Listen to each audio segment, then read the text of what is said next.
We're here to enter this next wonderful reality. And the most controversial of the people is our next speaker, an old friend of mine. And it shocked me that they found anything to object to. This is a hardcore scientist. So my very, very good friend, Russell Targ.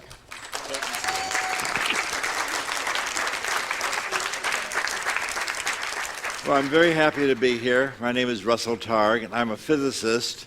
And it's my great pleasure to tell you about the remarkable work we did at Stanford Research Institute investigating psychic abilities.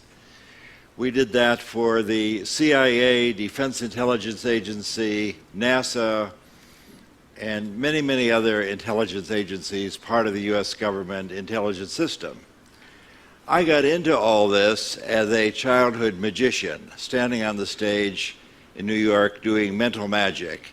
And I had the experience from time to time of having a direct perception of something in the life stream of the person whose mind I was pretending to read, or whose fortune I was pretending to tell.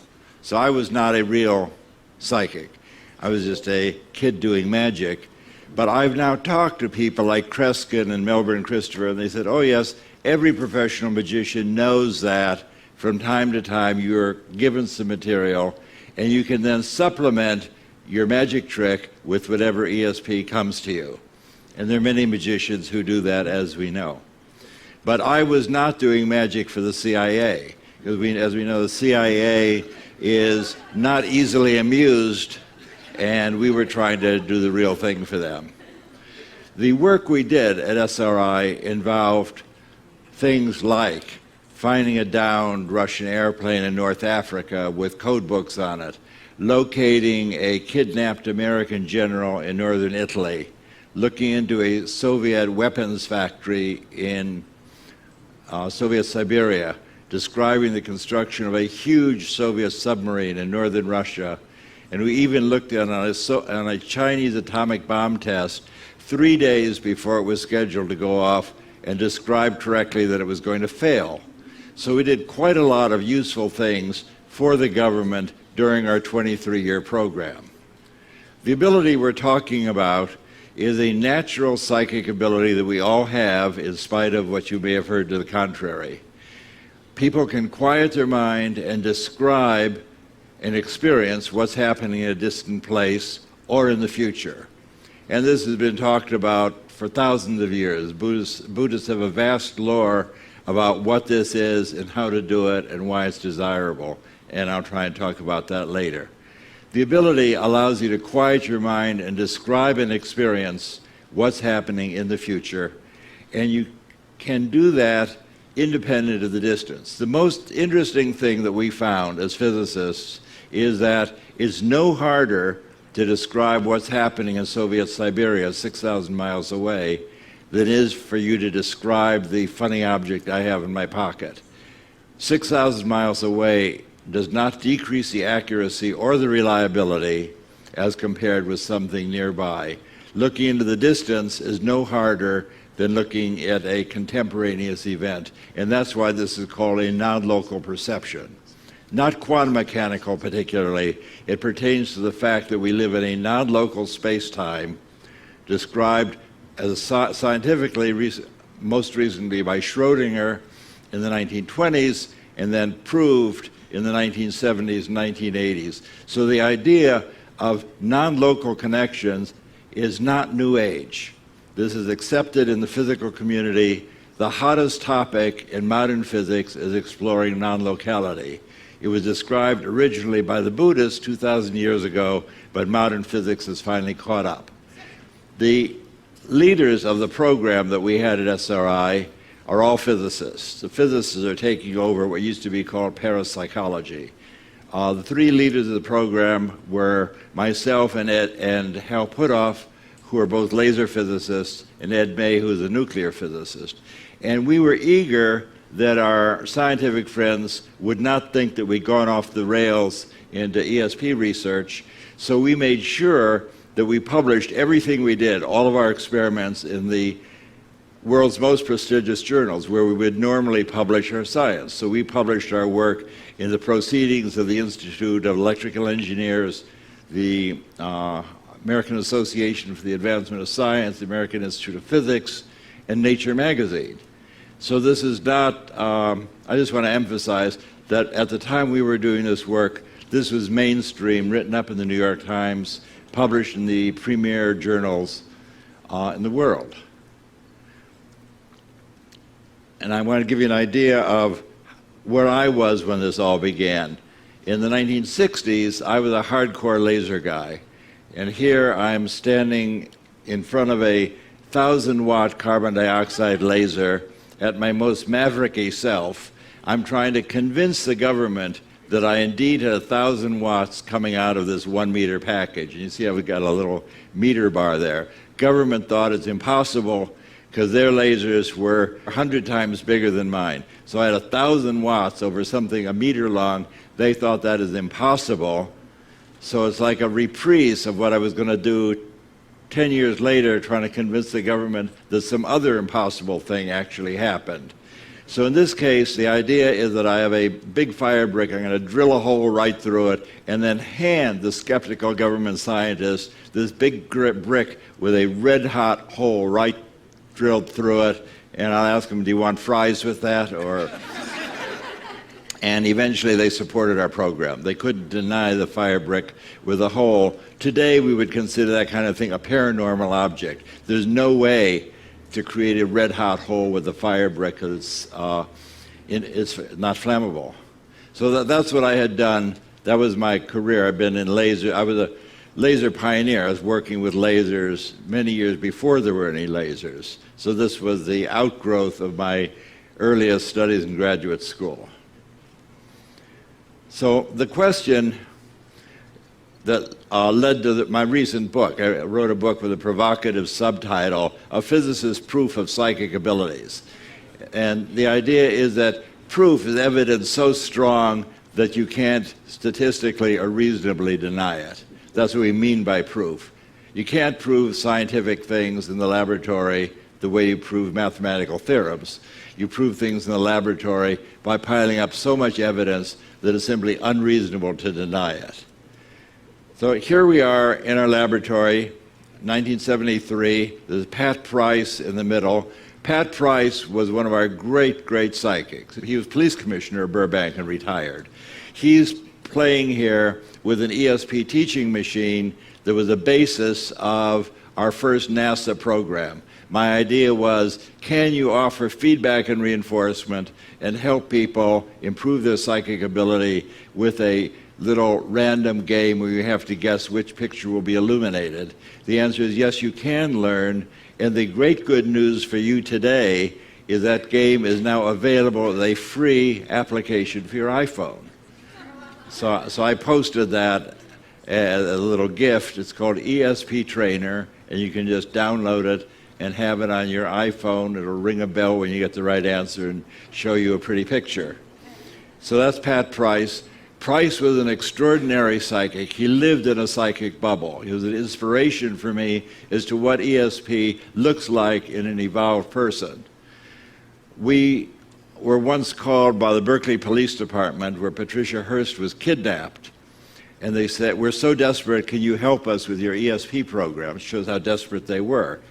And Pat Price and Hal Puthoff and I drove to Berkeley, and Price said, let's see your mug book. He's a no-nonsense guy, had been in lots of police stations. I want to see the picture book with all the usual suspects. He turned the page, page after page, and said, that's the guy, that's the ringleader. And he put his finger on Donald DeVries, who was indeed the ringleader. It was extraordinary. But they learned that only 2 weeks later. The police said, well, can you tell us something right now that'll help us?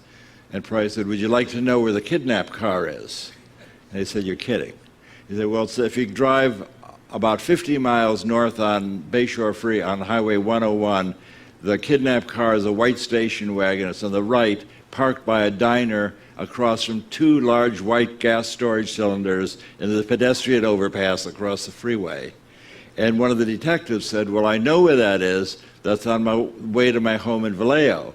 20 minutes later, they had found the car, and there were still cartridges rolling around on the floor of the car. That's as close to magic as I've ever seen in my 20 years in the laboratory. And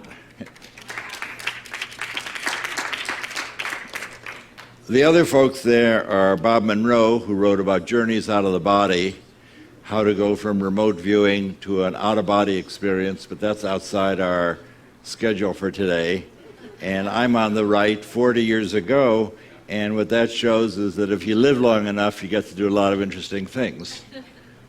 So this is the first in a series of experiments we did over a course of a decade, and it's basically what convinced the CIA to give us money. That is what we played is a kind of psychic hide-and-go-seek, and all the pictures I'm going to show you are like this, so I won't reiterate. The way it works is Pat Price, or the psychic of the day, is in a shielded room, electrically shielded room with me, and Hal randomly is sent to an undisclosed location, random target picked by the lab director. He generally will go with the colonel from the Army or a lab director or a contract monitor. In this case, they went to a swimming pool complex called Rinconada Park.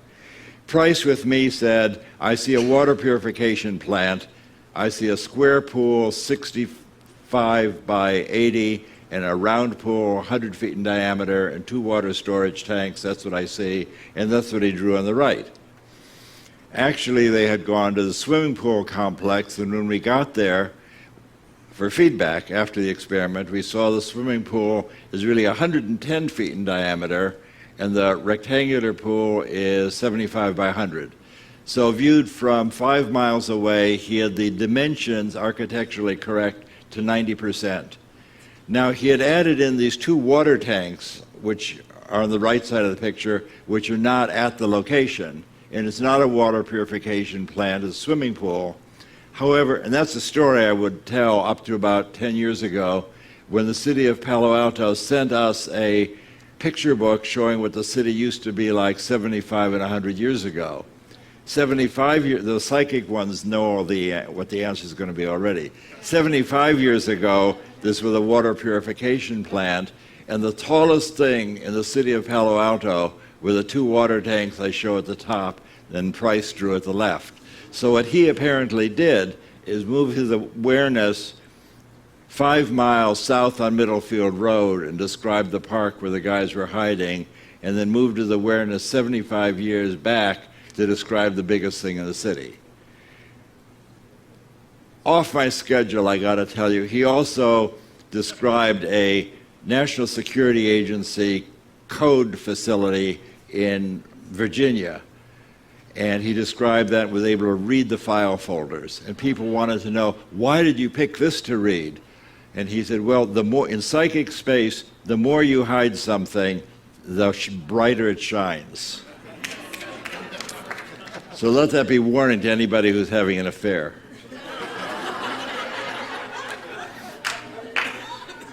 So the demonstration of ability test that we had from the CIA, John McMahon, who's head of the CIA, said to us, you guys are wasting your time looking at swimming pools and churches. We have targets that would be of national security help. Can you describe a target, and I'll send you the coordinates. So Price and I climbed back into our little shielded phone booth, and he said, well, I'm psychically laying on a building and a giant crane is rolling back and forth over my body. There's a huge crane. It has 8 wheels, 4 on either side of the building. And in this building, they're constructing a 60-foot steel sphere and they're welding it together. That all turned out to be entirely true. In fact, it was so true that after the steel sphere was verified, we then had a congressional investigation called by the House Intelligence Oversight Committee to see if there had been a security leak. This, in the spirit of no good deed goes unpunished. But the Congress eventually said what we're doing is okay. We were supported by CIA and Defense Intelligence Agency and told to press on, and we pressed on for another 15 years. Another experiment that I'll show you because it's of particular interest to me is that Hal Puthoff then went to travel. I was the interviewer through all of these. My vision's very poor, as you probably caught on, so I don't drive. And Hal was always the outbound person, and I was a stay-at-home psychic travel agent working with the person. working with the person, trying to elicit a description of the distant place. So this time, Hal was on a business and pleasure trip to Colombia, South America, and each day, Price sitting with me would describe, I see a church, I see a volcano, there's a harbor, there's a market, and on day 5 he didn't show up. So in the spirit that the show must go on, I said, well, I'll describe it. I've never done a remote viewing before, but I'd interviewed countless psychics and other visitors, so I knew the moves. So I said, well, this is Russ Targ, remote viewing with Pat Price. Price isn't here. When I close my eyes, I see something that looks like an airport on an island. There's ocean at the end of the runway. There's sand and grass on the right. There's an airport building on the left. That's what I get. And that's where he was. He was on an island airport off the coast of Colombia called San Andreas. My great coincidence of the day, as I was driving here, I was talking to the cab driver. He was from San Andreas and gave me a color photograph of the airport on the island. How's that for, this is my lucky day. I don't claim that's ESP. That's what you call a lucky day. I finally escaped from the laboratory and got to travel cross country, and 2 other people were psychically tracking me. The first place I went was New Orleans, and no one knew, of course, where I was, and I chose my target by throwing a die on the pavement. And the die sent me to the New Orleans Superdome. So I was standing in front of the Superdome recording my coordinates. This is noon, this is Russell Targ, I'm standing in front of the Superdome. It looks like a flying saucer shining in the sun. Bad thing to say. Back in the laboratory, my friend, another physicist, Gary Langford, very psychic, straight-up physicist, was working with Elizabeth Rauscher, who interviewed him. She's another physicist. All these people are professional physicists interested in psychic stuff.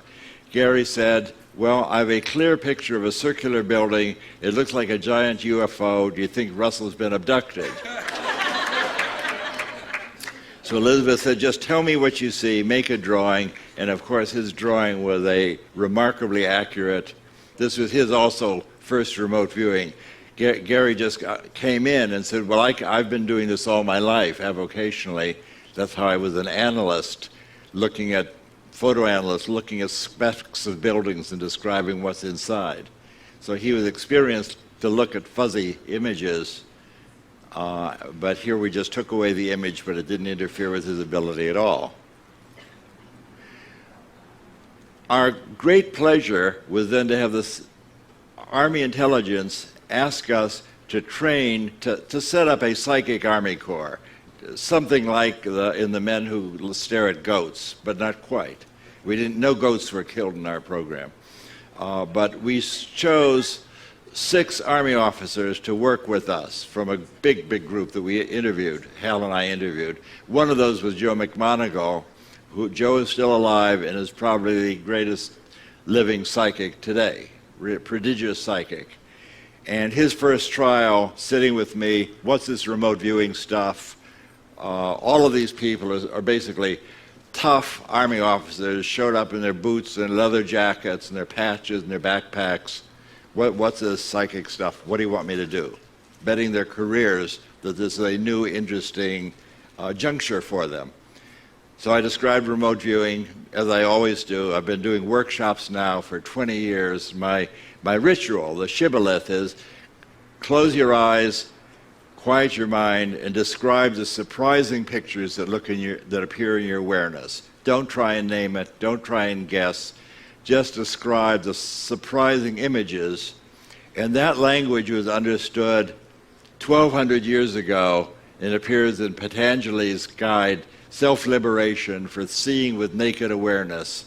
If you want to move from suffering and conditioned awareness to freedom and naked awareness, sit down and shut up and quiet your mind, stop naming, stop guessing, and you're on your way. So that's what I'm still telling people following the 1,200-year-old guidebook. As an author, it's very nice for me to see a book still in print 1,200 years later. It gives me courage that my books will be around So Joe drew this picture. He said, he and his colonel went with Hal Puthoff.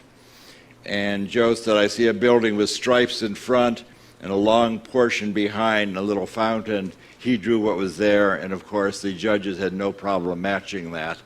With our 6 Army officers, that I'll describe later, there's 6 people who had never done this before. I had them each do 6 trials a week, and we had each one, so we had 30 for 6 weeks, so we had 36 trials. You'd expect them to get 6 first-place matches by chance. We got 19 first-place matches, and they set up the Psychic Army Corps and ran another 15 years. They had 30 people on the East Coast working in tandem with the SRI group. So this is Hella Hamid, the funny story with her. Hella's my dear friend for 2 decades before the SRI program. And they said, well, Pat Price is a fantastic psychic. Ingo Swann is the one who taught us how to do remote viewing. We want to see what a control person is. CIA said, what does an ordinary person do? Well, Hella's not exactly ordinary. She's a woman of the world, speaks many languages, professional photographer, but she thought it would be very amusing to be hired as a psychic of the various things that she had done in her life. So she came to work with us. The bottom line is she became the most proficient and most reliable person in the program for the decade, our control subject. Her first trial with me, as you catch on now, we're sitting in a shielded room. Hella says, when I close my eyes, what comes into my view is squares within squares within squares. That's what Hal Puthoff sees, and he was at a pedestrian overpass. Hella's 9 trials were even more significant than Pat Price's 9 trials. In Price's, the judge guessed 7 of them first place match. What that means is that if Hal Puthoff had been separated, had been kidnapped 9 times in a row, Price would have found him 7 out of the 9 times the first place he looked. Very remarkable. So here's Hella Hamid and Ingo Swann. Ingo taught us all how to do remote viewing. The way it worked is that Ingo taught Hal and me how to do remote viewing. Hal and I taught the 6 Army officers. The Army officers taught the world. So if you look at Google right now, we're still up on Google, and search for remote viewing, you'll find more than 2 million pages dealing with remote viewing, operational things to do with remote viewing. 2 million pages is quite a lot of pages for something that many people don't think exists. So at the end of the decade, reason for showing this is people get better in remote viewing. There's no decline effect. So at the end of the decade, we're still doing experiments with Hella, who is a kind of technophobe. She can change the batteries in her light meter, but she's a non-technical person. She finds physicists very amusing in their unworldly ways. But in this experiment, we gave her the coordinates for this in binary form. Someone was concerned that maybe she'd memorize the globe. So we gave her the coordinates 1001110 west, 11 something north. She said, well, that's a pretty pattern. What comes to mind is a belly button shaped energy expander. This is your photographer, your artist, belly button. The target is the Berkeley Bevatron, which is indeed an energy expander. And she drew this middle drawing with the 4 beam tubes coming out of it, going to a target building, and the belly button shape is the Bevatron. And the picture from the laboratory is shown on the left. Now, I'd been looking at this picture for a decade, and it occurred to me as I'm writing my current book that my opinion, see, everything I told you up to now is true. My opinion on this picture is that she wasn't actually looking at the site, which is a big mass of concrete and steel, but she was looking 10 minutes ahead at her feedback picture, because her drawing is anomalously accurate to the picture that we showed her at a later time. So she was really cheating here. She wasn't looking at the Berkeley Bevatron. Instead, she just looked ahead a few minutes to see what we were going to show her for feedback. And in that process, she said, this is such a complicated thing. I can't grasp it. I want to make it out of clay. So this is her clay model of the Bevatron with the hole in it with a circular particle beam, 4 beam tubes in the target building, 50 miles to the north. She absolutely had never seen a Bevatron before. And of course, the people interviewing her had no idea what the target was. So how do we evaluate these things? The effect size is a measure of the power of the experiment you're doing, not necessarily the statistical significance. You can inflate your statistics by doing millions and millions of trials. The effect size takes out the fact that you've done millions of trials and says, how powerful is this experiment?